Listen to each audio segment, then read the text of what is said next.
First item on the agenda would be consider approval of the minutes from the Common Council meeting of July 28. Those minutes were in your board pack for your review. Do we have any questions, comments, or additions to the council minutes of July 28 as presented? Make a motion to accept as presented. Motion by Kissling to accept the minutes. I'll second it. Second by Bounds. All those in favor signify by saying aye. Aye. Those opposed? Motion carries. Claim docket was also available for your review prior to the meeting. Any questions or comments on the claims as presented? Do I have a motion to approve the claims? Motion made. Motion by McFerrin. Second by Dubon. All those in favor signify by saying aye. Aye. Those opposed? Motion carries. We have before us an ordinance, considering an ordinance establishing a no parking area at the corner of 4th and Geiger Street. This was an issue that the Board of Public Works studied for about 3 months. There was a lot of discussion on this. The recommendation came after a concern raised by a merchant in the area about the turning radius in that area. A little bit of a change in what was there with the 4th Street project. After the street superintendent and the police chief and fire chief all went and took a look at the issue. Again, it was brought to the Board of Works. It was studied two additional meetings, getting input from the nearest resident there, the Allstott family that lives there on the corner. Sought input from them, sought input from the engineering firm that designed the project, and got some explanations on why the situation might be different. You have a couple of diagrams in your packet as well, and the pre-proposal pre-project diagram you will see is how it looked, before any construction. And even with that, you could see that there was a parking concern there, or a trouble with turning the radius. As our engineer worked on that, he reported back to me that for example, 4th Street, there's 38 feet or 36 feet for 2 parking lanes and 2 travel lanes. Travel lanes are normally 10, parking lanes are normally 8, so that would be 36 feet. Geiger Street is 34 feet wide. So already we're 2 feet short of having what would be normal traffic conditions. So when you put 2 parking spots on each side that take up that 8 feet, that reduces the driving lanes to 8-foot lanes, which causes the restriction. The addition of the parking structure there, the bump out was put there to add to the aesthetics, and you see that on the diagram, the new sidewalk came out, extended out for the apron for the ADA compliance and et cetera, extended out and matched up with that. There's also a drainage structure inside that parking, the bump out to the north there on Geiger. So that kind of took us what was a existing problem and maybe added to the issue that where you were turning, there was not room. If you were coming down North Geiger Street to the south, there was not a lot of room to make that turn. And so the recommendation that you see would be to remove the 1 parking spot to the one furthest to the south on that corner, on the northeast corner. Still allow a parking spot between there in front of the Allstott home, and and then we're going to restripe that to put the parking stripe over in that lane, and also a center line to help move the traffic over would be the recommendation. So this is a recommendation from the Board of Works, who approved the plan as you see it diagram, and would recommend the change in the structure. And I think technically in the ordinance it moves the no parking area a distance of 52 feet to the north, allowing for no parking in that one segment of North Geiger Street. Feel that pretty well? That's 52 feet from the 4th Street curb line. Right. So that's, it's essentially one, when you consider the distance between the curb and the stop sign, it's essentially 1 parking place. Questions? The Allstat family has no objections to it, I assume? They were concerned about losing all the parking. They were willing to accept keeping the one spot. It allows them to continue to have some visitors and without having to pull in the driveway all the time. But the one spot was workable for them. They cooperated in that. Looking at the existing, the pre-construction diagram versus the new proposal, I think there was already an issue there. It appears that we have just overlooked for many years, because the radius is pretty, you can't make that radius. The engineer pointed out to me when we had our discussion, and he shared this conversation with our board of work members, if you go to 3rd and Geiger, It's the same problem. if you've got cars parked on each side of Geiger Street, and someone tries to turn from 3rd Street onto Geiger, it's a very similar problem. Yeah, I was wondering how many other streets we have like that. Several. But being right off our commercial district, I think this is a good Yeah. compromise that we're going to allow we're only taking one space here, and that's allowing that, we're still allowing everything to move through. And the police and fire were both concerned about, the emergency vehicle in that area. And the bump out does change that, it does make it a little bit more restrictive. Any questions on the ordinance? Now, I would hate taking it away, but I guess we probably have no choice on that. pardon that? I said I hate taking away another parking space on 4th Street, but I guess this is the best thing to do this. The cheapest. Yeah. And again, part of that structure was designed for the drainage area in that area as well. There's a drain in that structure that's there on. Holding that water there is helping those 2 and 3 and 4 blocks to the east and to the south. So. That was in 2019. Should be 2020-19. No further questions. Do I have a motion to introduce ordinance 2020-19, an ordinance amending the Huntingburg Code of Ordinances providing for no parking on a certain designated street? Motion to introduce? Motion to introduce. Motion by McFerrin, I'll second it. second by Bounds. All those in favor signify by saying aye. Aye. Those opposed? Motion carries. We can consider it on the same evening it was introduced if there is unanimous consent to do so. Motion to do so. Motion for consent by Councilman Kissling, I'll second it. second by Ware. All those in favor signify by saying aye. Aye. Those opposed?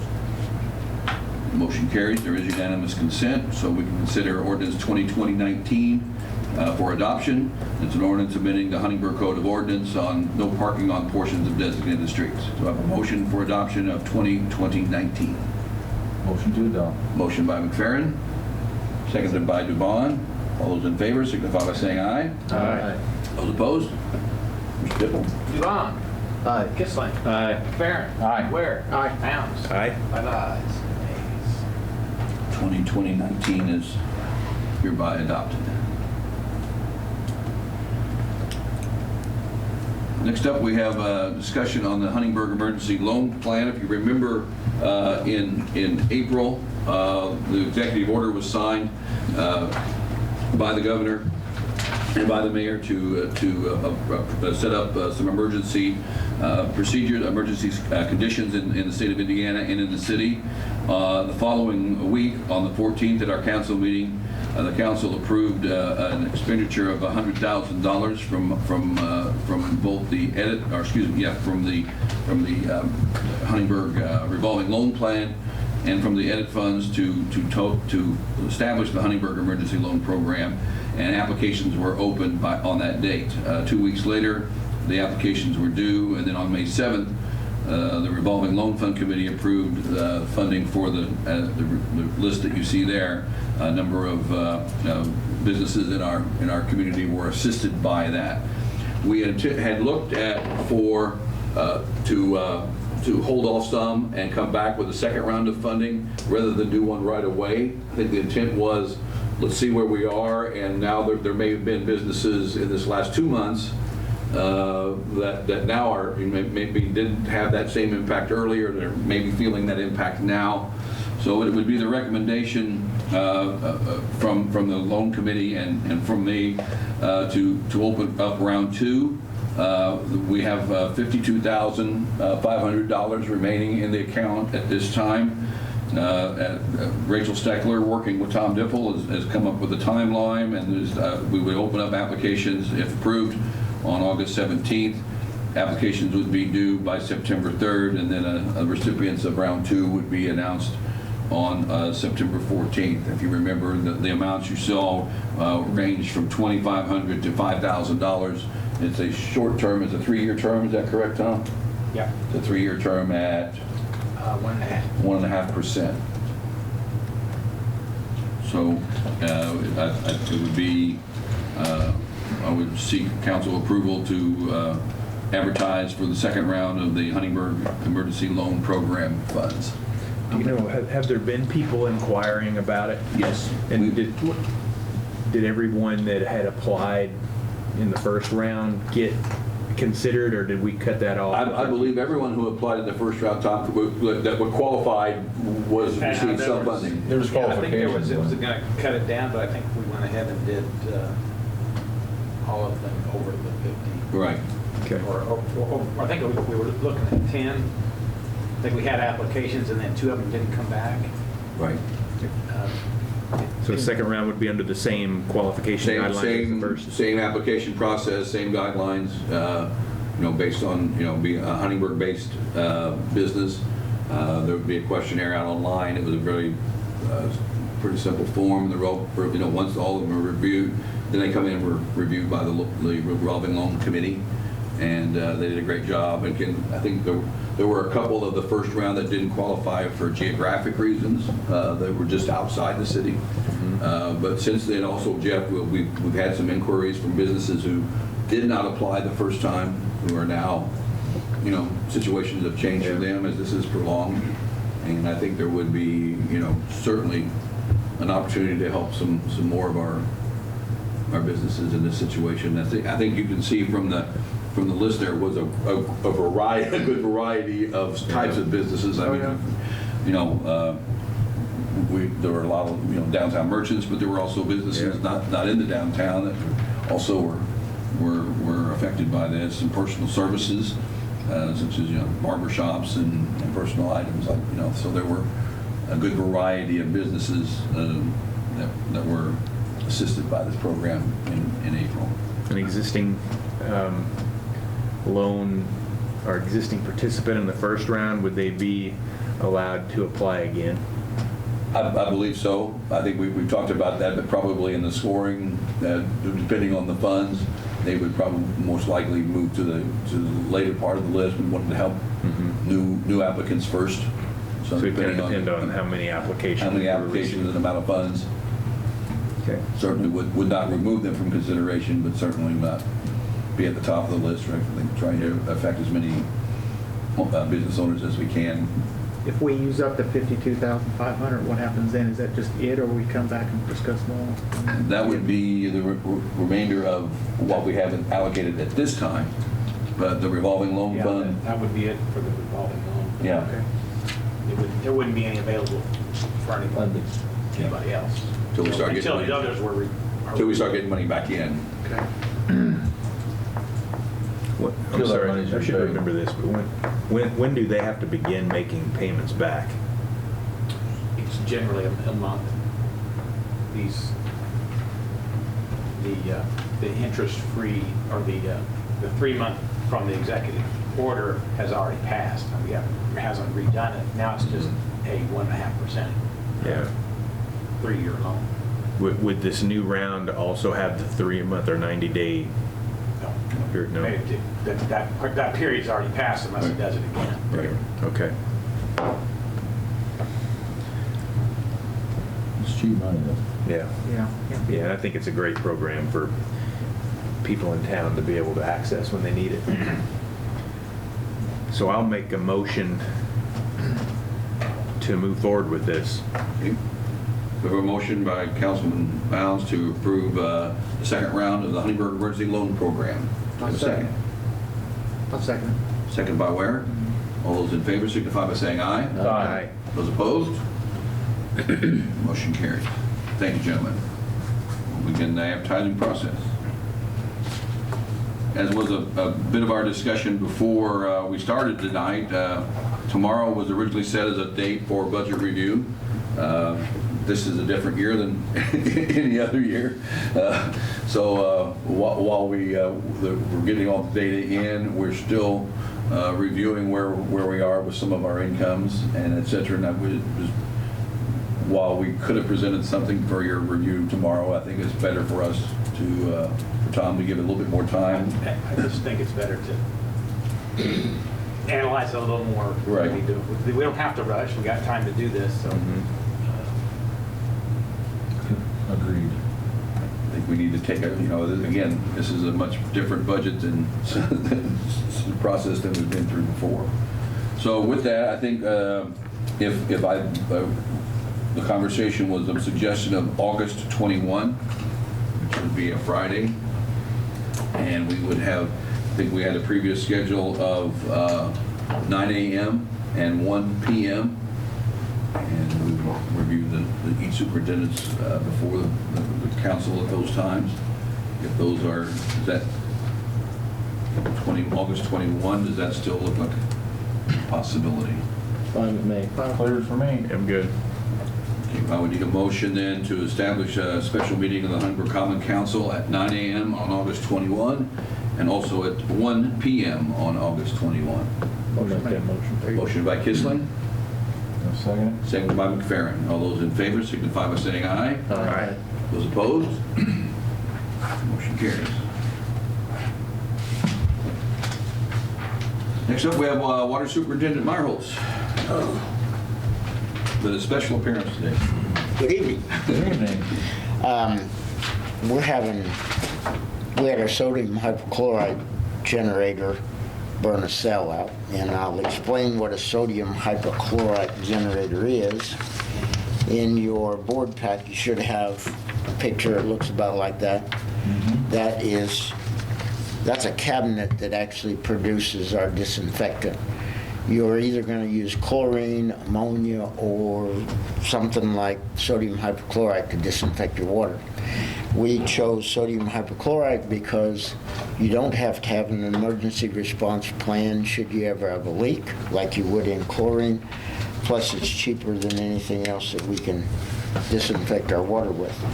That cell that burned out, and you should have a handout or a paper that looks like that.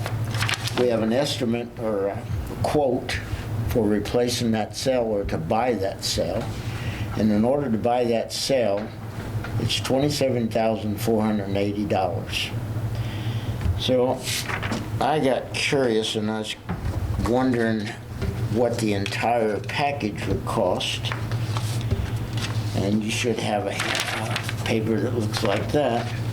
And you take the top line, which is $49,780, and add the bottom line to it, which is $4,750, and you end up with $54,530. Now that means that cell is over half the price of what that entire unit costs. We know the cell is burned out. We can't check anything else out until we put the cell in. So we don't know if there's a component in the top of that actually burned out our cell, or if the cell burned out all by itself, or if the cell has burned out something that's in the top of there. So it's kind of like having a car that costs you $30,000. You take it in and you find, and whenever it's 6 years old, and you find out it takes a $15,000 part to fix it. And you kind of have to scratch your head and say, is it time to get a different car, or do I put that part in it? And that's where I'm at right now.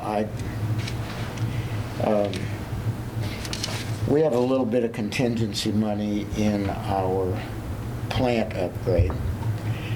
And I'd hoped to spend about $33,000 on a second new blower for the filter plant, but I think we need to forego the blower and, in my opinion, buy a new sodium hypochlorite generator.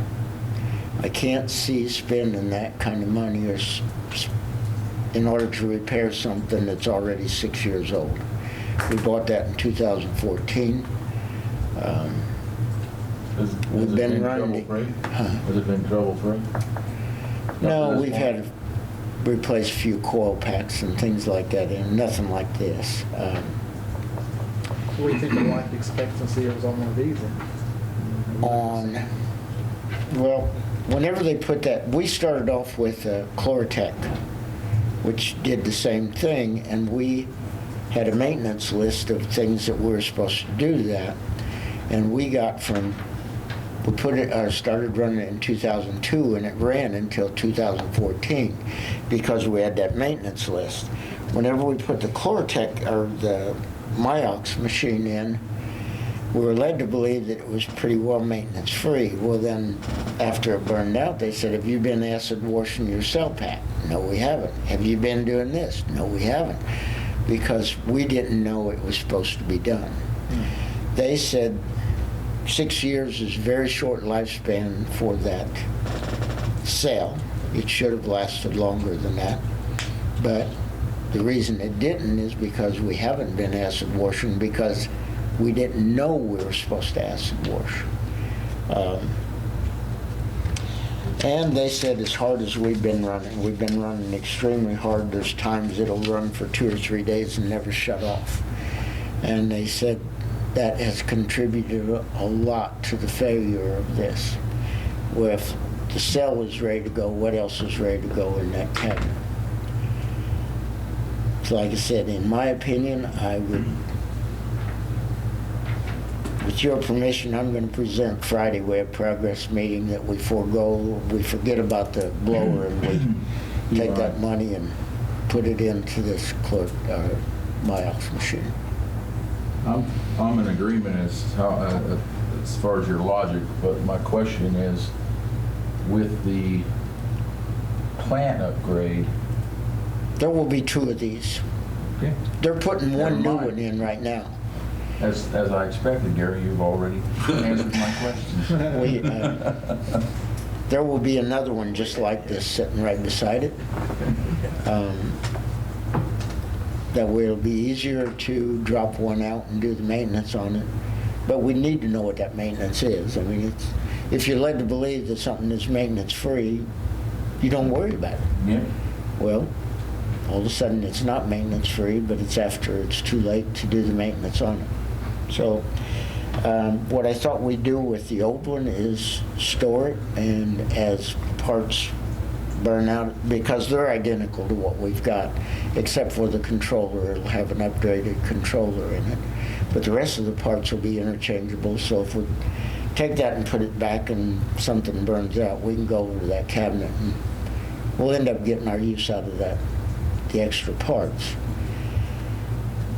But I just don't think it's a good investment to spend that kind of money to put that cabinet back in service. And I'm all ears. I'll listen to any comments that you have, or... You've answered my question. You said they were running it really hard and it shortened its life. Well, you're not going to run it. No. With a backup, you won't be running as hard and you'll be doing It won't be maintenance on running it. near as hard. I don't have any objections to that. So would it be smarter to keep the thing, or would it be a trade-in value on it? No, there's no trade-in value on If it. it's done, it's done. Yes. Keep it for parts. But it will be of value to us to be able to pull those parts out. Yeah, I understand. Are you going to do this with a change order then, with the contractor? Yeah, there'll have to be a change Okay, order. so. We got a meeting. You're not going to solicit quotes, you're just going to use the quote they gave you for. Right. So we got a project meeting Friday. At 8 Just wanted o'clock. to have the council. And I'll present this at that point, provided it's okay with the council. Require action by us. Well, once we get the change, then once we get the change order, that would require council approval of the change Right. order. Well, I'm thinking Yeah. after the fact. Right. But I don't want to come to you after the fact and say, hey, I need a change order for this. I like your logic. It sounds, I agree with you. Yep. Same here. I don't want to, I think it's time to retire it. Okay? Everybody agree with that? Yeah. All right, I'll present that Friday whenever we have our meeting. Thank you very much. Any other questions? Is that eligible for the SRF money? Or is Yes. that, okay. Yeah.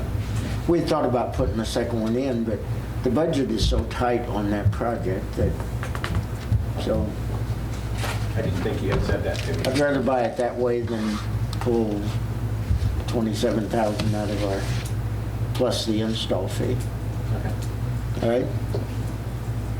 Good? One question, you said the blower fan, how much was that gonna be? So you're taking money from the blower fan, what was gonna pay you? and put- The blower, Is that, what the blower does, and we're gonna get one new blower anyway, and we will have the old blower.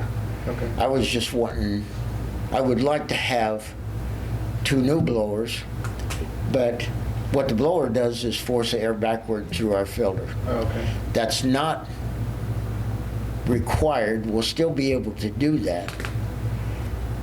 We can't generate water without either fixing this Sure, or, sure. so, and that is $33,000. A few years down the road, if they decide that's a good place to spend some money, and I think it probably would be a few years down the road when the water department's a little bit more comfortable for money, it would be a nice upgrade, but it's something the water department could afford to do as a maintenance issue instead of, Right. that's my thoughts. Whose contract is going to be amended? That Reynolds? would be Reynolds. So they'll buy it and add 10% or no? Huh? And add their 10%? I don't know. I guess we can see, I can check with Midwestern and see if we buy it. That would save our 10%, yes. If we buy it and add it to the SRF loan, because I know certain other things will qualify to do that. We'll check on that Friday, all right? Anything else? Thank you very much. Thank you, Jerry. Thank you. Next up, we have a discussion of a couple appraisal situations, and I'll turn it over to City Attorney.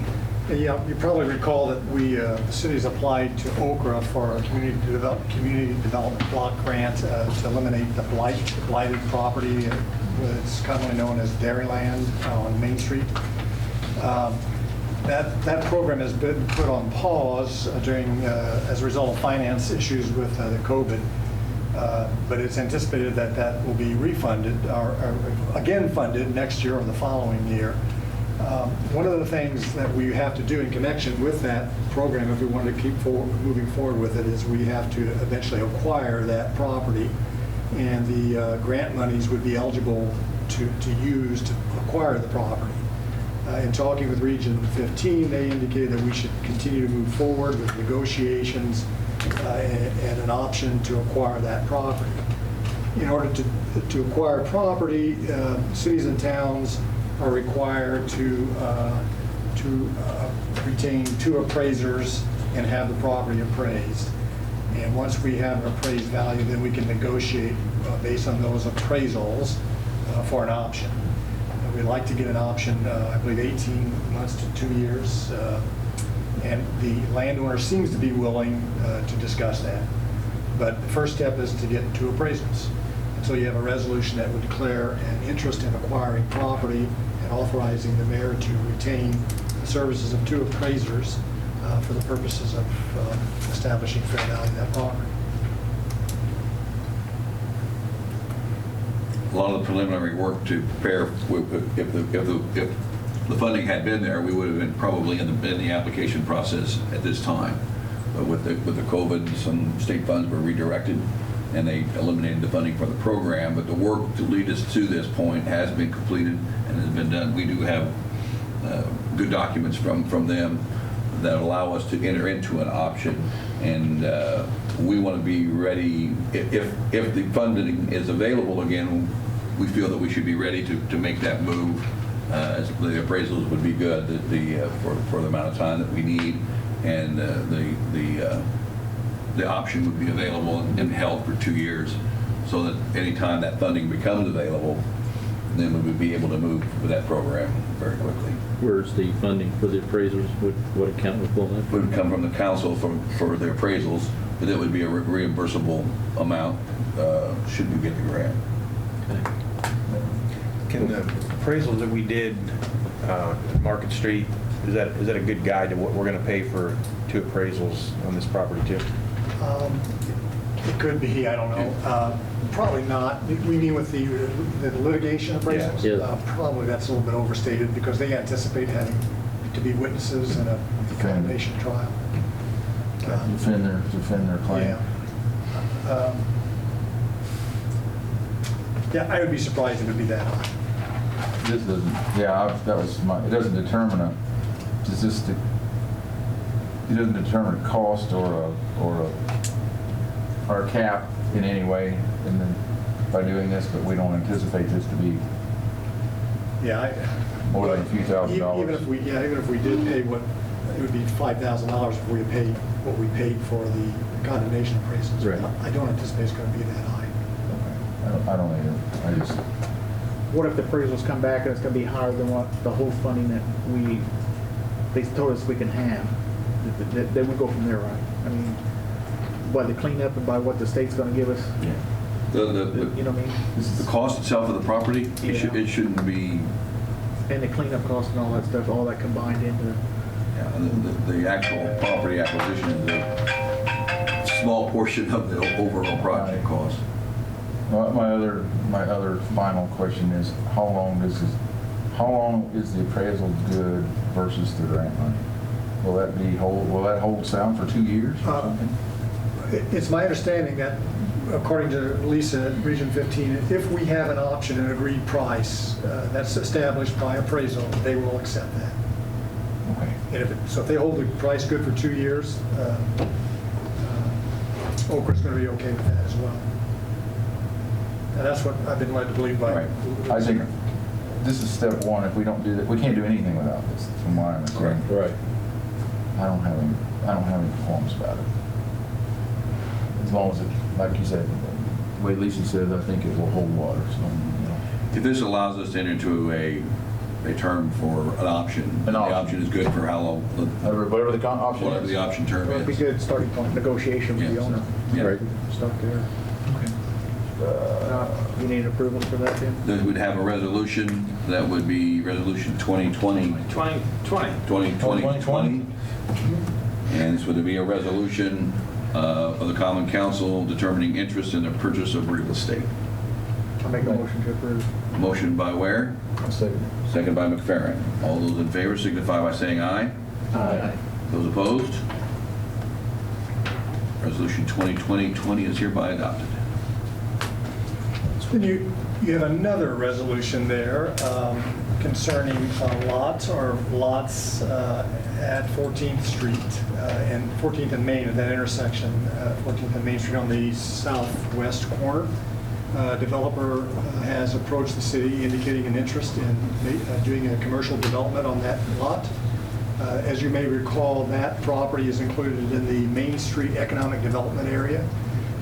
And generally speaking, before a city can sell properties, it has to have them appraised, and then it has to open it up for public bidding, generally properties that are valued at least $15,000 or more. But where you are intending to negotiate a sale to a developer for an economic development project, such as the development of property in an economic development area, you're only required to get 2 appraisals, and then you may negotiate based upon those appraisals for a sale price. And so you have a resolution before you that, again, would authorize the mayor to get 2 appraisals for the purpose of establishing a fair value to begin negotiations for the sale of a lot at the southwest corner of 14th and Main Street. How much acreage is there roughly? That is, it's about the size, if it helps any, it's about the size of the Dairy Queen lot. So it's around an acre maybe? It's right at an A acre. little bit more than an acre. Okay. I don't see, that's the only blank corner on the intersection. Yeah. I don't know about How would it affect the development. sign? And we have Is that the one with the sign? That's what I was gonna Yeah, say. there would have to be some, Concession. Foundation sounds there, signs we have to there. move the sign, You know what the price is. but, yeah. Maybe they'll move the sign. I don't know. Because there's an agreement for that too. Right. Pardon me? There's an agreement to have that sign there With the state of Indiana? with the, With the event Event center, center. yeah. Oh, that's the event center sign, yeah, okay. But that'll all be part of the discussion. Oh, yeah. Yeah, we wouldn't necessarily have to sell that strip where the sign is. This is just Of course, that may disrupt their development, I don't know, it would have to be part of the discussion, no doubt. I'll make a motion to allow the mayor to, oh, is this 2020? It'd be 21? 21. 2021. We have resolution 2020-21, determining interest to sale real estate. I'd make a motion to allow an appraisal. Motion to approve 2020-21. Have a second? I'll second. Second by Kissling. All those in favor signify by saying aye. Aye. Those opposed? Motion carries.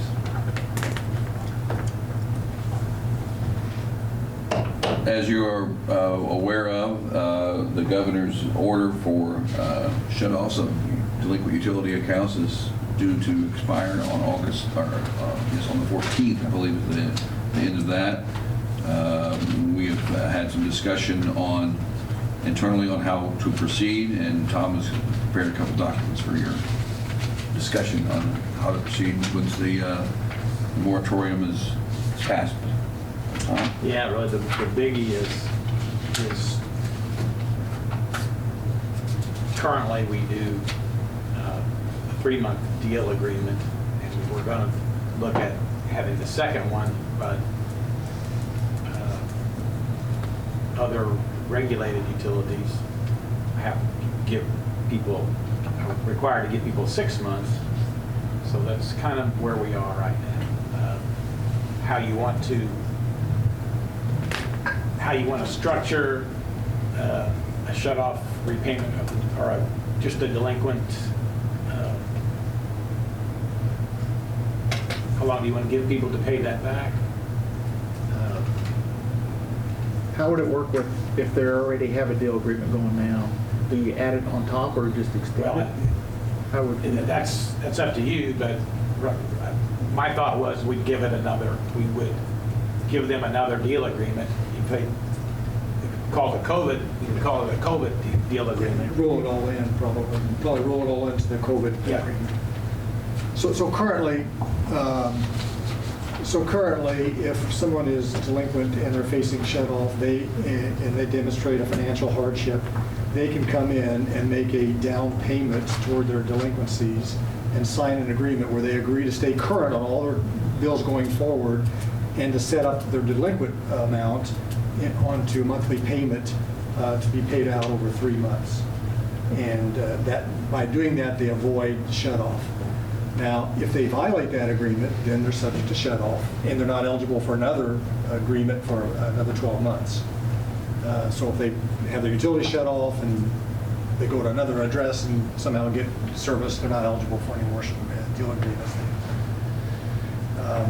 But the question before you now is whether or not to extend, because of COVID, whether or not to extend the payment period to 6 months rather than 3 months. The IURC, the Indiana Utility Regulatory Commission that regulates investor-owns and other utilities, they're requiring those utilities to amortize those loan agreements or delinquency agreements over 6 months, at least 6 months. And some of these people have been, these have built up since March. A lot of these delinquencies have built up since March, so they're going to be sizable. Yeah. I think there was a report that would show that there's about 154 customers that are 90 days or more delinquent. So it's going to be significant. My question is, if they're not able to pay payments now when they made the $800 or $600 government subsidized for COVID, now they're down to $400, are they going to be able to pay forward on them? Yeah, that's an issue, but what are you going to do? Yeah. You either do nothing, and or you shut them off, and you shut them off when you can, and you do nothing. if the IRUC and everybody else is recommending a 6-month payment plan, and we're gonna be able to enroll people, and that will lessen their payment, they gotta stay current, plus they're gonna have to make Payment. 1/6 of what they owe at this point. If they were 90 days current, it's going to be tough to make those payments. They're gonna have to make- They got have to 3 make- payments. They got to do 90 days, and so they're going to double up their utility payments every month, essentially. Yeah, they're gonna have to pay 1/3 of what they owe, plus their current Yeah. bill, and this will at least be 1/6 of what they owe. So they'll essentially be paying roughly their full month and a half of. And half a month. Half a month, essentially. 45 days worth of utilities over 6 months to get caught current. Right.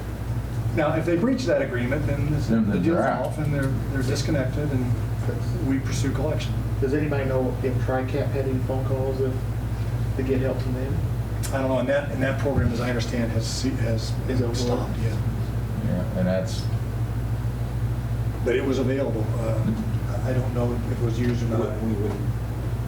We wouldn't know. Wouldn't know. Okay. They wouldn't. Unless we got payment, Right. which we continue to get payments of those types, but they don't say through what program it is. yeah, but it's, it's irrelevant. That's not the question before us, really. It's, do we extend this to 6 months?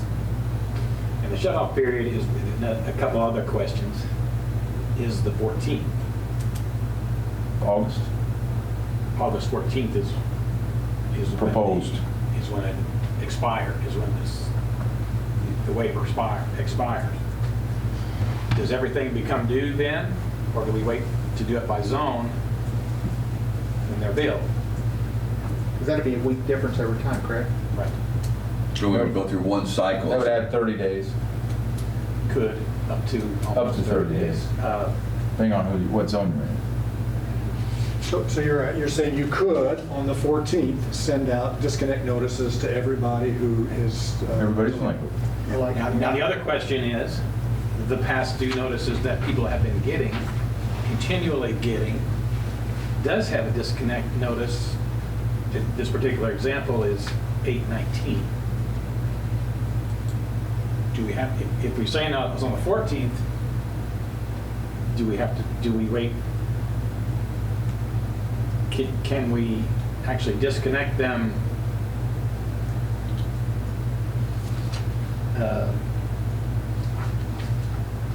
If they said, well, you can't disconnect me now, my notice here says the 19th. And they are right. The regulation requires that you have to give them a specific date of the shut-off. And so we've had a moratorium up to this point. I think you say you've been continuing to issue disconnect notices even though we've got a moratorium? And Yes. those notices have Well, a date in they're there? past due notices, they're not Yeah. we're not doing anything about disconnecting, but we're continuing to issue past due notices. Now, I think if you're going to disconnect, you need to give a Set date. new notice. Which is, And you could do that on the 14th, or you could wait until the billing cycles. well, it's generated automatically. It becomes a manual process if we do it on the 14th, and then we're constantly manipulating. So if we do it on the zone, Makes it much easier. It makes it is much what you're saying? Yeah. You do it on the zone? Yeah. Yeah, that does make sense. I don't see So- that reason I understand. not to. Are there those who have received a notice that 19th is their due date? yes, Then it's- I got one right here. But, and Yeah. then their moratorium would be 14th. over on the 14th, so they would be, They would be due on the So 19th. they've got a date specific, and you could do it on the 19th. As long You as it's can after the 14th. disconnect them on the 19th, is that what you're saying? yes. It could I be guess, that early well, for that group? disconnect date would be on the 19th. That would be what their pink slip said. Now, your notice that goes out, it does tell them that they can, if it's due to a financial hardship, they can arrange an agreement. So are you going to get any further notice of that, or is that's it? I- 9 days, and this is 8 days from today. I'm sure people that are currently. But they can do that agreement. Yeah, they got still 8 come days in to and do do it. the They They have come a in week, and they have a call it week to do agreement the that agreement gives and them- prove Yes. hardship. Yes. Yeah, they know about it. I just, Well, Well, they'll know about it when they say where you're going to get disconnected. If the people on the 19th, will they know? Well, about it? if they make any contact with us, they'll know about it. I'm saying, when, are we sending out a notice on the 14th? Is that the question? That's a good question too.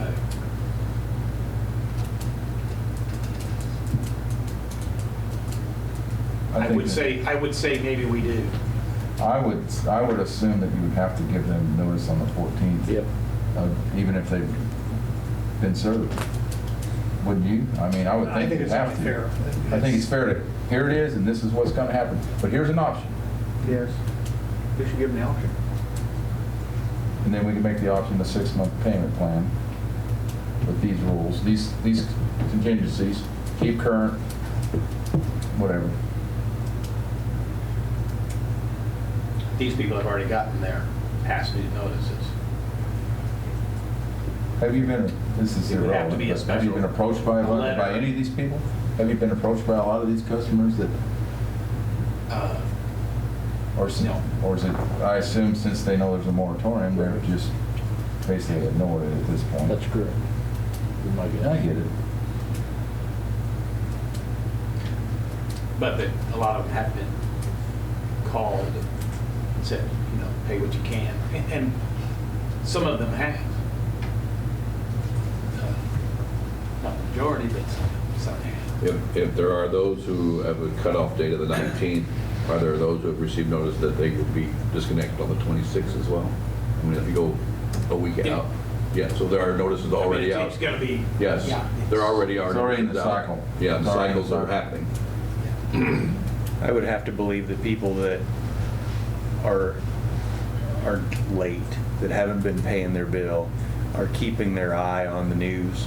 They know that the moratorium is ending, and let's hope and pray that they've made some kind of plan for how they're going to deal with it. And I think, I know all you guys, we have a certain level of compassion, but then you also have, because of what we're all dealing with and going through, but there's also an understanding of the business side of it too. There's only a certain amount of money that can be invested in helping people. And I think our governor, we have been extremely fair. I think it's been extremely generous that there's been so much done to help people get through these times, and they have to know that is going to end sometime. We have to get back to normal, where people pay their bills and all of that. And so I think we should be as generous as we can be, but still be fiscally sound. And so helping them by being as generous as possible with the disconnect date for these people that's rapidly approaching. Whatever we can do there, I think we should. If we can move from 3 months to 6 months, let's do that too. But we also have to let people know that the bill has to be paid, as either publicly or through a letter or something that. And I think most people are aware. Most people know what's approaching. We can't take care of anyone if we don't take care of ourselves at some point, We won't be in any shape to take care of anyone if we don't at some point take care of our. Gary's not going to be able to do anything if we, Do you have a total dollar amount of money that's owed that's past 90 days? Or that's just past due at all at this stage? Well, we had some correspondence with HIPAA. Wanted to know who all was, how many dollars we were past due, 60 days past due. And that was 40,316 as of the end of the month. So significant. Yeah, it is. Well, none of us know, none of us have been through this before. You can take a wild guess as to how much of a hardship it's going to be for that $40,000. I expect at the end of the year, Phil, we're going to have a bigger number than we usually do. Yeah. Our annual write-off. Yeah. But we kind of knew that going in. When we first talked about this and the governor mandated it, and, you know, we all kind of expected that that was going to be the case, and I don't know that there's any way around it. You know, there's no way at this point to ramp up collections, or because you got the same problems that you always have when it comes to collections after the fact, you know, write-offs and all that. But again, I think we've been very fair. I think we should continue to be as generous as we can be, but we also have to get as much of those bills paid as we possibly We have can to too. protect our citizens. Yeah. That's correct. Because there are a lot of people that have been paying religiously, you know, struggled to do it but have done it, and there's a certain expected fairness there that they should not have to absorb the cost of too many other people's bills, you know. What action, if any, do you need action here? Well, we need to see if it is, if you want I think 6 months. The first motion would be whether to offer a 6-month utility bill amortization agreement to all those affected by the COVID-19. That would be our first decision, is that the period. I make that motion. So again, let me repeat that. So it would be that we would offer a 6-month utility bill amortization agreement to all those affected by the COVID-19 moratorium. So when does that offer stop? After the first cycle of bills? After the I'd say it's moratorium the first ceases? cycle. Complete the first cycle, and then if you're delinquent the next cycle, you may be eligible for the 3-month payment, but not the 6-month repayment. Is that your thought? The regular 3-month is what you're saying. Yeah. Yeah. When do we go back to the regular 3-month for new delinquencies? First, again, one option. I hadn't thought of it. No, one option would be the Well, first billing cycle after the Yeah. Or do moratorium. we want to go is 2 lifted. billing cycles past, Yeah, just to give them a time to could be. Or maybe come back to the board. do it for 1 month, and if we need to extend it for 1 billing cycle, and I think you should do it for 1 billing cycle. And then come back and, Let's take a look at it. if they don't take advantage, then if there's issues, then you could come back and request it. Well, they would, by that time, they would have to enter into. They need to get on the program if they're, Yeah, or else. or they're delinquent. we could offer, we could extend it. So We'd also extend it. again, so the motion would be to offer a 6-month utility bill amortization agreement for all those affected by COVID for one billing cycle. Is that Okay. Yeah. clear what we're voting on? Okay, do we have a motion to that effect?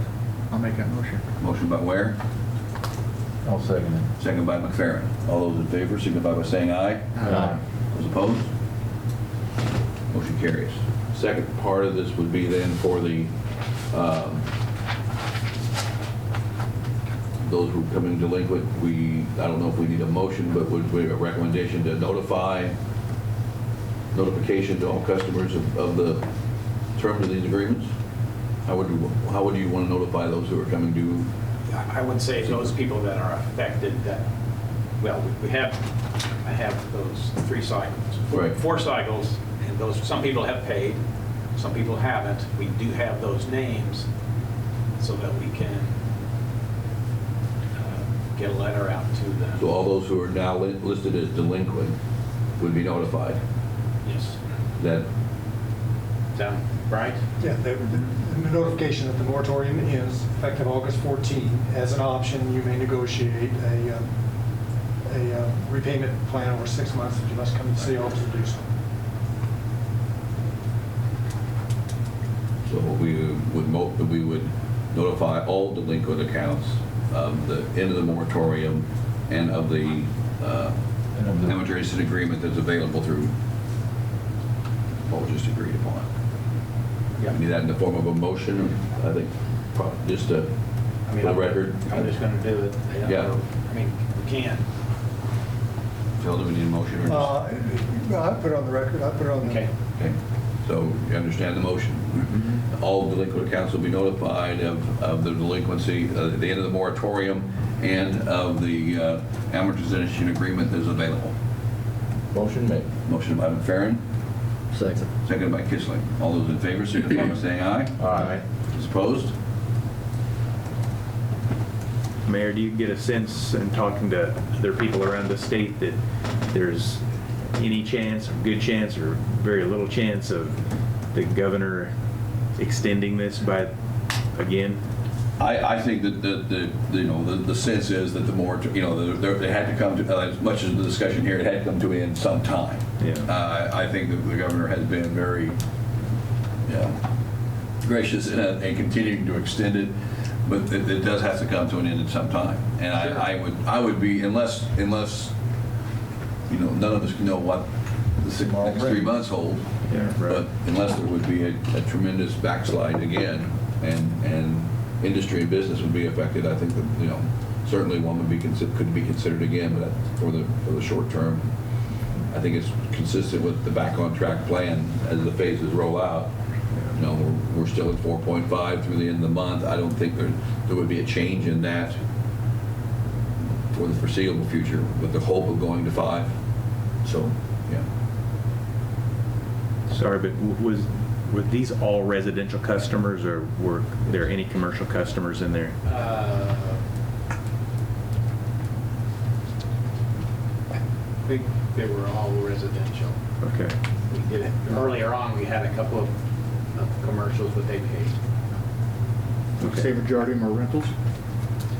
Residential. I mean, rental, No, I don't know about rental. you don't know if they're rental or home. Okay. And these folks do have an option of paying on a credit card, right? If they want. I don't think they would, but It would be nice if they would. Any other things on that, Tom? You got what, questions for Is there three parts process to this? or- Okay, we're okay with where we're at then. Yeah. The other shoe's gonna, third shoe's gonna drop. Yeah, is there one? All right. Any other items for the council this evening? Yes, I have a question. We talked in the past every January, February about delinquent bills, and one of them was where people would change the name on the thing and stop the payment on the other, with the name of their previous name. And we discussed it in the past, like, we might want to consider just using the people's names who's on the lease of a rental property, not a home property, but a rental property, that and I'd like to discuss that again, can we pursue onto that, where we would only open up accounts with the people's names that's on the lease agreement of a rental property. Does that make sense? Instead of having, I'm not worried about the homeowners, people who has homes, it's the rental property. So you're saying in order to open up an account, they would have to bring, a utility account, they'd have to bring their lease agreement and prove that they are the Correct. tenant of the Correct. premises. Because we had people in the past that, as we all know, that changed the thing, and we just had to go find the previous owner, and they might be still living there. I would like to, You know what I mean? you're saying occupant. Yes. So it might be a what- different name on the lease, but somebody else's name is on the utility to keep the utility open because the previous renters did You're not. saying one occupant went through the process and got shut off, and then they'd have their spouse or adult child come in and get the utilities in their name, but everybody stays living in the same property, Correct. and now you've got a new account, but it's the same property and literally the same people. To Correct. avoid that, you're saying that if their name's not on the lease or the rental agreement, that they would not be allowed to put utilities in their name. That's correct. That's how I see it, and I heard of it in the past, and Tom has brought that up in the past that it's happened, and that's one loophole I'd like to get rid of if we could. I would So- certainly be for that in theory. I'd like to, I would wonder how many properties in town are being rented to people where there's just a gentleman's agreement, they don't have a lease at all. I mean, are there a lot or a few? If that's really rare, then I don't see that as a problem, and it would probably cause landlords to then say, okay, well, I'm gonna have to create a lease agreement for my tenants. And that would certainly be an accommodation that they could make. It wouldn't be that costly, and they just need to find a decent lawyer to draw one up for them. All right. And there's a few in town, so. But that's just one loophole I like to try to close up if possible. So I don't- in essence, the renter would need to show a lease agreement to provide a utility connection. Correct. That their name is on the lease. Or, yeah, if not, then maybe the person who owns the property come in and sign for them. If they don't want to do, Maybe. you know what I mean? Say, okay, he's responsible then. So you have choices, I would say.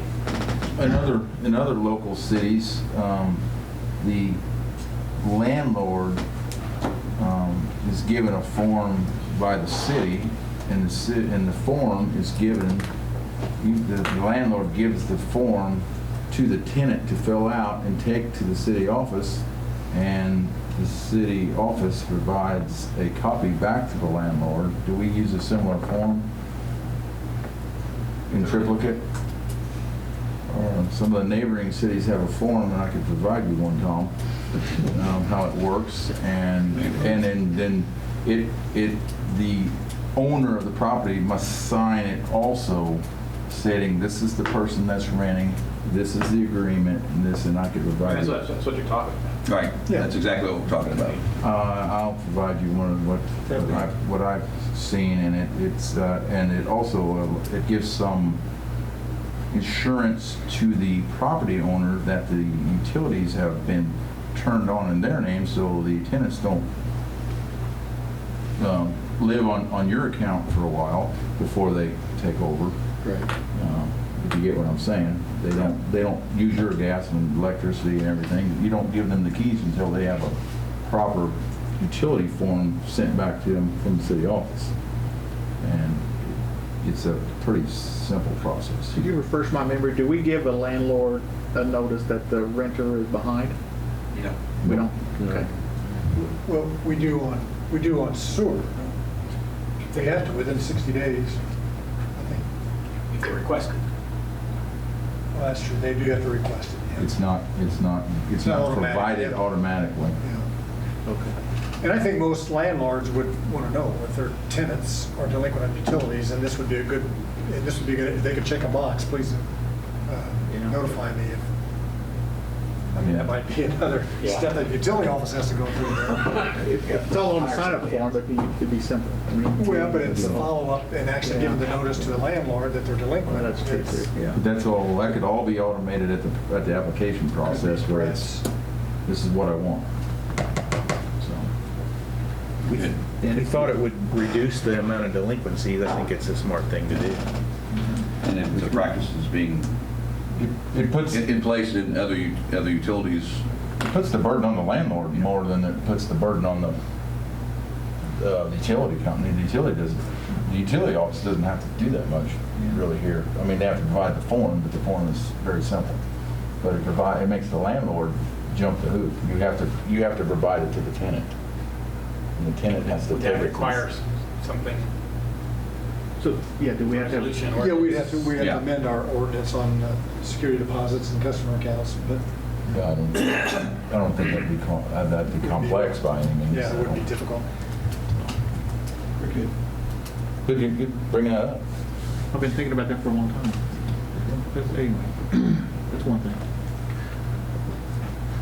Any other items from the council this evening? I'll have to look behind me to do anything else. Yes, two citizens. Do we have any items from the floor? Media? Motion to adjourn. We have a motion to adjourn. I'll second it. Seconded by Bounds. All those in favor signify by saying aye. Aye. Those opposed? Motion carries. We are adjourned.